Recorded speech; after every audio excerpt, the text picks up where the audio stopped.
Quand mon frère s'est marié, tout le monde a reçu une invitation sauf moi.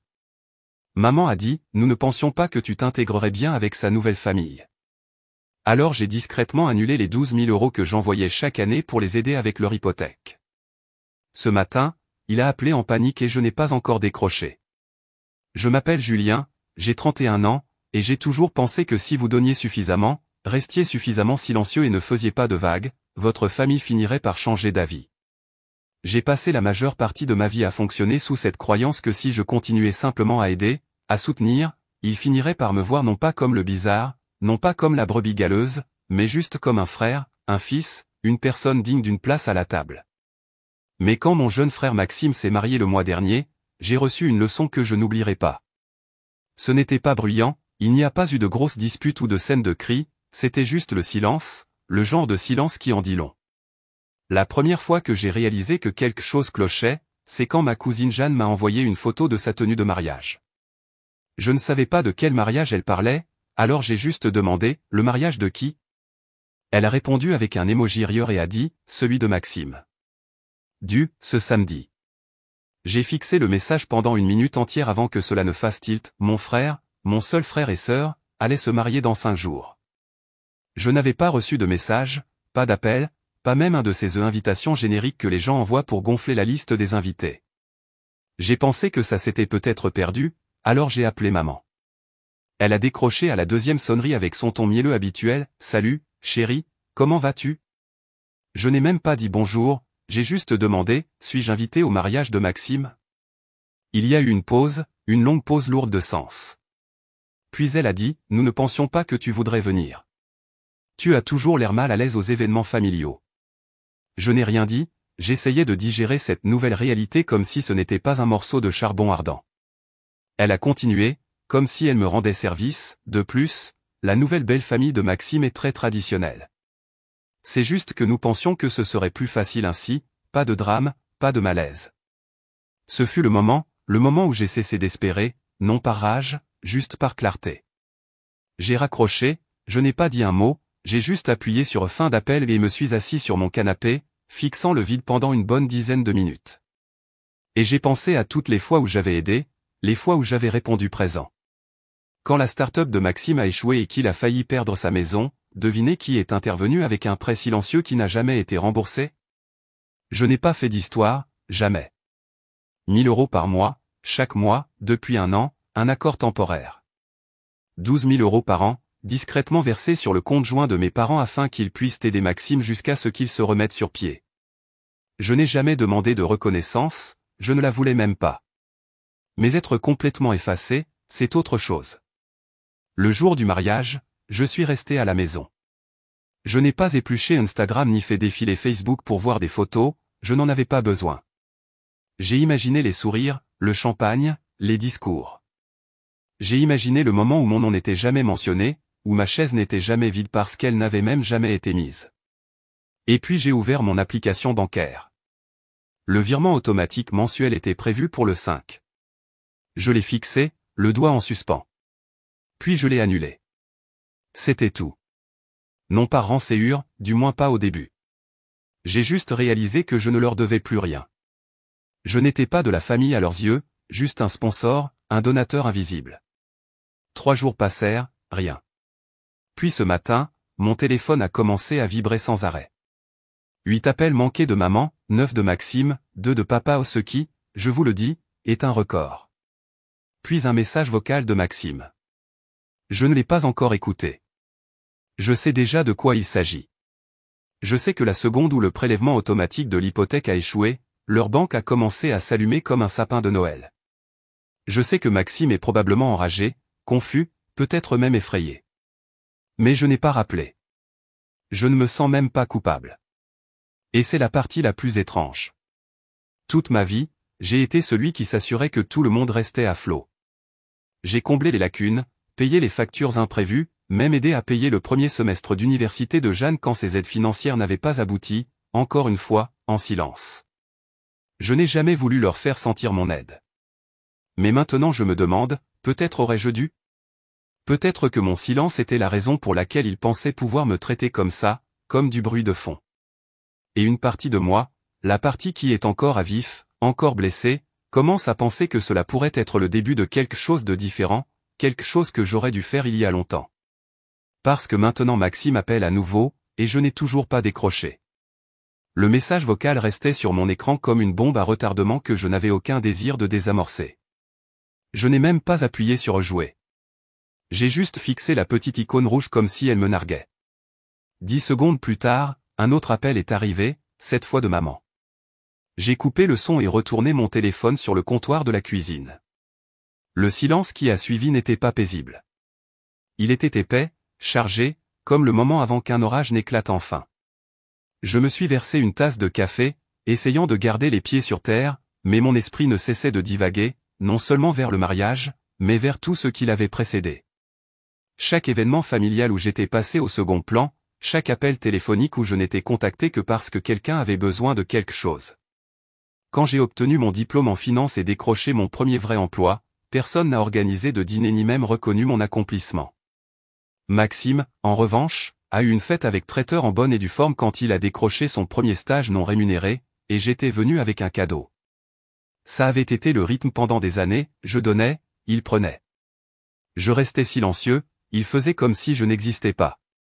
Le seul moment où ils se souvenaient de moi, c'était quand ils avaient besoin de quelqu'un pour couvrir le loyer ou se porter garant pour quelque chose. Avant, je me convainquais que cela signifiait que je comptais, que l'on me faisait confiance. Mais maintenant, je voyais enfin la réalité, c'était de la commodité. Vers 14 heures, j'ai finalement ouvert le message vocal. Maxime avait l'air stressé, pas en colère, mais désespéré. « Salut Julien, écoute, je ne sais pas ce qui s'est passé avec le compte ce mois-ci. Le paiement a été rejeté et la banque n'arrête pas d'appeler toute la matinée. Peux-tu me rappeler s'il te plaît? C'est juste un mauvais moment avec le mariage et tout. » Une pause. Nous avons vraiment besoin de toi en ce moment. Ce mot, nous, a résonné dans ma tête comme une cloche d'acier. Nous avons besoin de toi. Il n'y avait pas de nous quand ils m'ont laissé en dehors de la liste des invités. Pas de nous quand maman a dit que je ne m'intégrerais pas bien avec sa nouvelle famille. Soudain, maintenant, il y a un nous. Je suis resté là, pensif, un moment. Puis le groupe de discussion familiale, que j'avais depuis longtemps mis en sourdine mais jamais quitté, s'est animé. Maxime avait envoyé un message, « Quelqu'un sait ce qui se passe avec Julien ?» Maman dit qu'il ne répond pas, puis papa a ajouté, « Peut-être que si tu ne l'avais pas fait sentir comme un étranger à ton propre mariage, il répondrait. » Mes yeux se sont écarquillés. Ça, c'était nouveau. Papa n'avait jamais pris mon parti, pas une seule fois en 31 ans. J'ai fait défiler l'écran pour m'assurer que c'était bien son numéro et non une erreur de frappe bizarre de quelqu'un d'autre. Mais c'était lui. Mon père. L'homme qui avait dit un jour, quand j'avais demandé pourquoi Maxime recevait toute l'attention, certaines personnes brillent plus fort, Julien. Ce n'est pas une mauvaise chose. Et maintenant il les interpellait. Le groupe de discussion est resté mort pendant environ 5 minutes. Puis maman a répondu, ce n'est pas juste. Nous ne voulions pas de tension au mariage. Julien a toujours compliqué les choses. J'ai ri à haute voix, un son sec et sans humour qui a résonné dans mon appartement. Je n'avais pas compliqué les choses. Je n'avais simplement pas rentré dans le petit rôle qu'il m'avait taillé, le frère discret, serviable, socialement maladroit qui ne faisait pas de vagues. J'étais censé rester dans mon coin, donner de l'argent quand on me le demandait, et ne pas m'attendre à une place à table, littéralement. Puis Maxime m'a envoyé un message directement, pas dans le groupe de discussion, juste un seul SMS privé, « Julien, s'il te plaît, pouvons-nous parler ? Je suis désolé. » Désolé. Ce mot a fait un effet différent. Je ne me souvenais pas de la dernière fois que Maxime s'était excusé auprès de moi. Pas quand il avait emprunté ma voiture à l'université et l'avait rendue avec un phare cassé.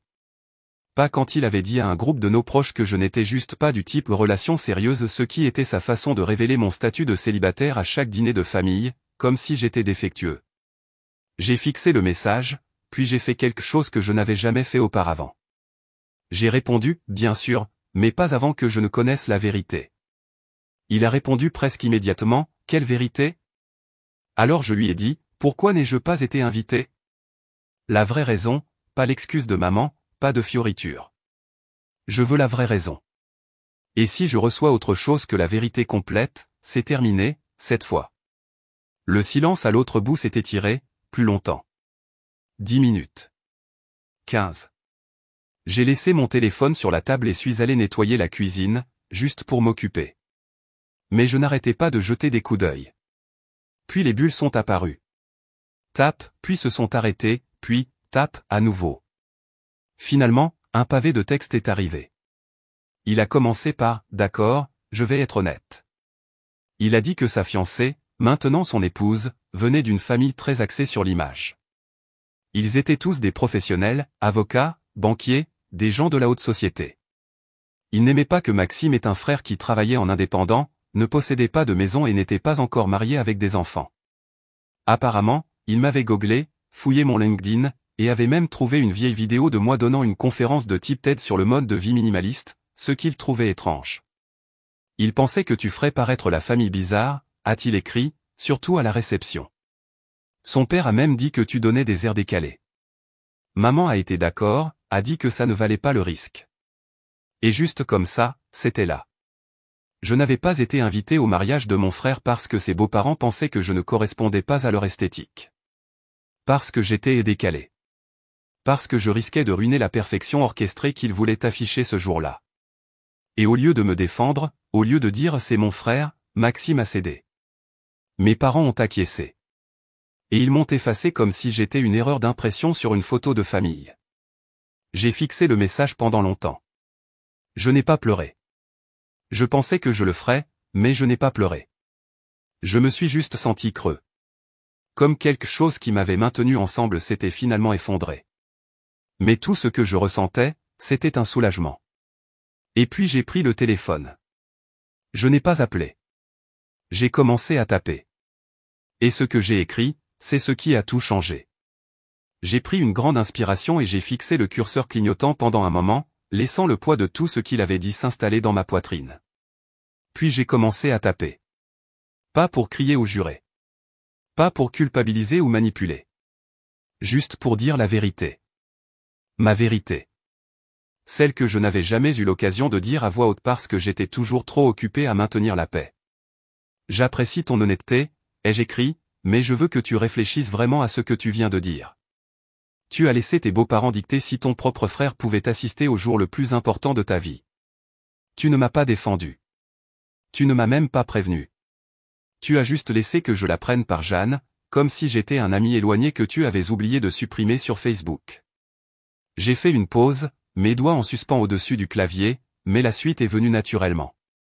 Sais-tu ce que c'est que de donner et de donner encore, et d'être toujours traité comme un étranger? De rester seul à la maison pendant que ta famille est toute habillée, sourit pour les photos, fait teinter les verres et fait comme si je n'existais pas? Je ne demandais pas grand-chose. Juste une place. Un petit espace à la table. C'est tout. Et tu n'as même pas pu me donner ça. Le message s'est gonflé à mesure que je continuais à taper, mot après mot, se déversant comme de l'eau brisant enfin un barrage. Tu dis que tu as besoin de mon aide maintenant, que c'est un mauvais moment à cause du mariage et de l'hypothèque. Mais ce n'est pas un mauvais moment. C'est juste la première fois que tu ressens ce que ça fait de ne pas m'avoir pour te couvrir. J'étais ton filet de sécurité. Tu ne l'as juste pas réalisé jusqu'à ce que je coupe les cordes. J'ai fixé la dernière ligne et je l'ai supprimée. Non pas parce que ce n'était pas vrai, ça l'était. Mais parce que je ne voulais pas que cela soit une punition. Je voulais que ce soit une reconnaissance. Alors, à la place, j'ai écrit, je ne fais pas ça pour te faire du mal. Je le fais parce que j'ai finalement réalisé que j'étais le seul à me présenter. Et j'en ai fini d'être le propriétaire fantôme de la famille. Tu n'es pas obligé d'aimer qui je suis. Mais si tu veux de nouveau m'avoir dans ta vie, cela commence par le respect. Pas par le désespoir. Pas par des excuses de dernière minute quand les factures arrivent. Un vrai respect honnête. J'avais envoyé le message. Et pour la première fois depuis des années, je me suis senti léger, comme si j'avais enfin cessé de traîner quelque chose que je n'étais jamais destiné à porter. Il n'a pas répondu tout de suite, mais j'ai vu l'accusé de lecture presque instantanément. Il l'avait vu. Il l'avait lu. Ça, je le savais. 1 heure passa, puis 2. À la 3e heure, mon téléphone a sonné à nouveau. C'était papa. Je n'ai pas répondu. Je n'étais pas prêt pour la version du contrôle des dégâts familiaux qu'il allait tenter. Mais ensuite, j'ai vu le message vocal apparaître. La curiosité l'a emporté, alors j'ai écouté. Sa voix était plus lente que d'habitude, comme s'il venait de terminer une longue conversation qu'il n'avait pas gagnée. « Julien, c'est ton père. Écoute, ta mère et moi avons parlé. Et peut-être que nous étions trop pris par le grand jour de Maxime. Cela ne l'excuse pas, je sais. Je suppose juste que nous n'avons jamais réalisé tout ce que tu as fait. Nous ne le voyons pas parce que nous étions toujours trop occupés à regarder au-delà de toi. Et maintenant que tu n'es plus là, nous commençons à le ressentir. » Il y eut une pause, le genre de pause qui précédait habituellement un sermon, mais pas cette fois. Nous voulons arranger les choses. Nous ne nous attendons pas à ce que tu nous pardonnes du jour au lendemain. Mais si tu es prêt à parler, nous sommes là. Clic. Je me suis assis sur mon canapé, le cœur battant, incertain de ce que je devais ressentir. Soulagement? Amertume? Tout était mélangé. Mais ce qui ressortait le plus, c'était ceci: pour la première fois de ma vie, je n'avais pas imploré leur attention. Je n'avais pas envoyé de longs messages pour m'expliquer, ni fait de blagues pour apaiser les choses, ni proposé de ramasser les morceaux. J'avais simplement pris mes distances. Et maintenant, le silence n'était plus le mien. Il était le leur. Je n'ai pas répondu cette nuit-là. Non pas parce que j'essayais de les punir, mais parce que j'ai finalement compris que j'avais le droit de choisir quand et comment je m'impliquais. Que mon temps, mon énergie et ma présence n'étaient pas de simples acquis qu'ils pouvaient supposer seraient toujours là.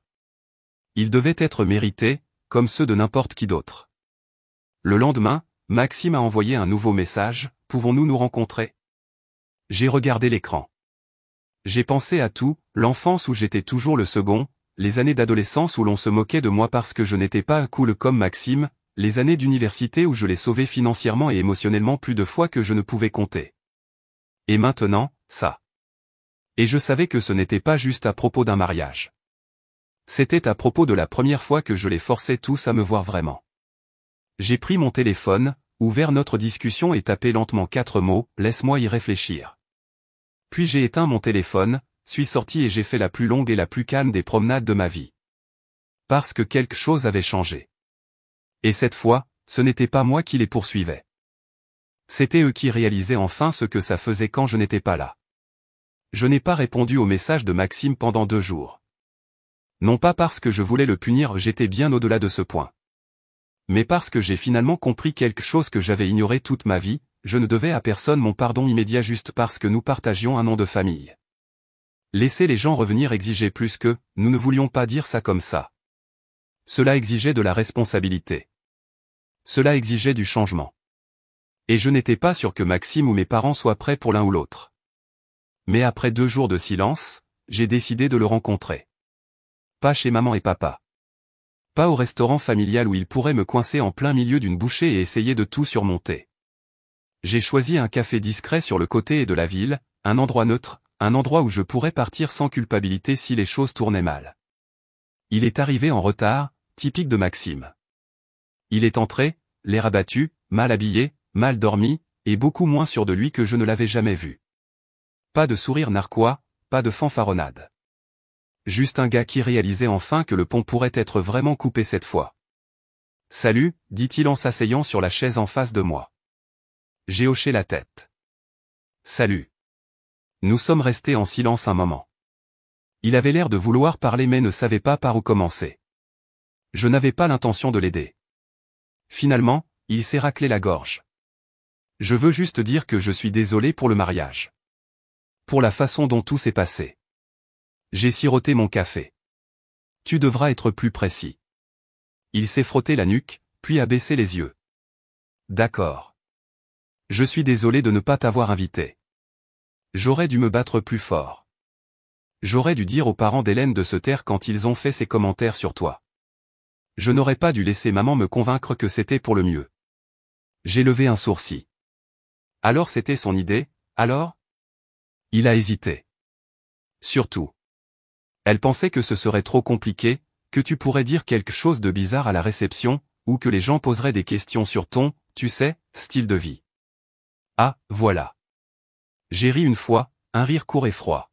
« Tu veux dire mon célibat ? Mon appartement au lieu d'une maison? Ou le fait que je n'arrive pas avec un conjoint assorti et 3 enfants comme si c'était un catalogue de famille? Il a grincé. Oui. Je ne pensais pas ça, mais maman l'a fait passer pour que vous deviez organiser votre mariage pour qu'il ait l'air parfait sur Instagram, ai-je dit. Et je ne correspondais pas à la marque. Il n'a pas répondu. Au lieu de cela, il m'a regardé dans les yeux et a dit, j'ai été un lâche. Je ne voulais pas perdre leur approbation, alors j'ai suivi le mouvement. Et je t'ai laissé en payer le prix. Ça a frappé plus fort que je ne m'y attendais. Parce que pour une fois, il ne se cachait pas derrière des excuses. Il n'essayait pas de justifier. Il le reconnaissait. J'ai hoché la tête lentement. C'est plus honnête que je ne l'attendais. Il s'est penché en avant. Julien, tu as le droit de me détester. Mais je te demande une chance d'arranger ça. Comment? Il a fait une pause, comme s'il n'avait pas pensé aussi loin. Je ne sais pas. Je veux dire, commence par arranger les choses. Je te rembourserai ce que tu nous as donné pour l'hypothèque. Chaque centime. J'ai secoué la tête. Je ne veux pas de ton argent. Il a cligné des yeux. Alors, qu'est-ce que tu veux? Je me suis adossé. Je veux cesser d'être le frère invisible. Je veux une famille qui ne m'utilise pas seulement. Je veux que maman et papa cessent de faire semblant que je suis l'extra bizarre qui s'est attaché au vrai package, toi. Et je veux que tu sois réellement un frère. Pas seulement quand tu as besoin d'aide, mais quand c'est gênant. Quand cela te coûte quelque chose. Il est redevenu silencieux. Je ne ressentais pas le silence. Finalement, il a dit, je leur parlerai. Je ne te le demande pas, ai-je dit. Il ne s'agit plus de les arranger. Il s'agit de toi. Soit tu me veux dans ta vie comme un égal, soit non. Il a baissé les yeux vers ses mains. Je veux vraiment. J'ai fini mon café. Alors, prouve-le. Et pas par un grand geste dramatique. J'en ai assez de tomber dans ces pièges. Prouve-le en te montrant à chaque fois. Il a hoché la tête. D'accord. Nous sommes sortis du café et nous sommes séparés sans une accolade. Ce n'était pas ce genre de moment. Mais c'était quelque chose. Un début, peut-être. Le lendemain matin, j'ai reçu un appel de papa. J'ai hésité à répondre, mais la curiosité l'a emporté. Julien, a-t-il dit, sa voix inhabituellement douce. Ta mère et moi avons parlé. Maxime nous a mis au courant. Et nous avons été égoïstes. Nous nous sommes appuyés sur toi parce que tu facilitais les choses. Et je pense qu'une partie de nous t'en voulait de ne jamais avoir eu besoin du genre d'aide dont Maxime avait besoin. Alors nous avons juste cessé de te voir. C'était la chose la plus proche d'excuses que j'obtiendrais probablement de lui. Je ne demande pas à être l'enfant chouchou, ai-je dit. Je voulais juste être vu. Je sais, a-t-il répondu. Et tu aurais dû l'être. Il y eut une longue pause. Puis, presque à contre-cœur, il a ajouté, ta mère veut aussi s'excuser. Elle n'est pas très douée pour ça. Elle a eu 31 ans pour devenir bonne à ça, ai-je dit. Il a laissé échapper un souffle. Tu n'as pas tort. Quelques jours plus tard, j'ai reçu une invitation formelle par la poste. Pas pour un mariage, ce bateau avait déjà navigué. Mais pour un dîner de famille dans un bon restaurant. Mon nom imprimé sur l'enveloppe. Pas de message de groupe. Pas d'appel de dernière minute. Juste une reconnaissance discrète de mon existence. Je n'ai pas répondu tout de suite. Je l'ai laissé sur mon comptoir pendant une semaine. Et puis, finalement, j'y suis allé. Et c'était gênant. Maman a trop forcé. Papa a évité le contact visuel la moitié de la nuit. Maxime traînait comme un collégien essayant d'être choisi pour une équipe de ballons chasseurs. Mais ils essayaient. Maladroitement, en retard, imparfaitement. Et pour la première fois, j'avais le pouvoir de décider comment la soirée allait se dérouler. Alors j'ai donné le ton. J'ai parlé. J'ai ri quand j'en avais envie. J'ai passé sur les parties que je ne voulais pas partager. Quand maman a fait un commentaire perfide sur mon style de vie solitaire, j'ai levé un sourcil et dit, vous savez, je suis le seul ici sans dette. Peut-être que la bizarrerie, ça marche. Même papa a ri à ça. Quand l'addition est arrivée, Maxime l'a saisi, et je ne l'ai pas arrêté. Ça a fait du bien. Non pas parce que j'avais besoin du dîner gratuit, je n'en avais pas besoin. Mais parce que pour une fois, il voulait donner, pas seulement prendre. Cette nuit-là, je suis sorti du restaurant avec un sentiment que je n'ai pas reconnu au début. Ce n'était pas la victoire. Ce n'était pas une clôture. C'était la paix. Une paix tranquille et méritée. Il ne serait jamais la famille que j'imaginais enfant. Mais peut-être qu'il pourrait devenir le genre de famille que je pouvais tolérer en tant qu'adulte. Une limite à la fois. Et quant à l'hypothèque, je n'ai jamais repris les paiements. Maxime a finalement refinancé, a mis ses finances en ordre et a cessé de vivre comme si quelqu'un d'autre allait nettoyer ses dégâts. Nous ne sommes pas les meilleurs amis du monde maintenant. Mais nous parlons. Et parfois, c'est suffisant. Parce que maintenant, ils savent tous, si je ne suis pas à la table, ce n'est pas parce que je n'ai pas été invité. C'est parce que j'ai choisi de ne pas m'asseoir. Et pour moi, c'est ça, le vrai pouvoir.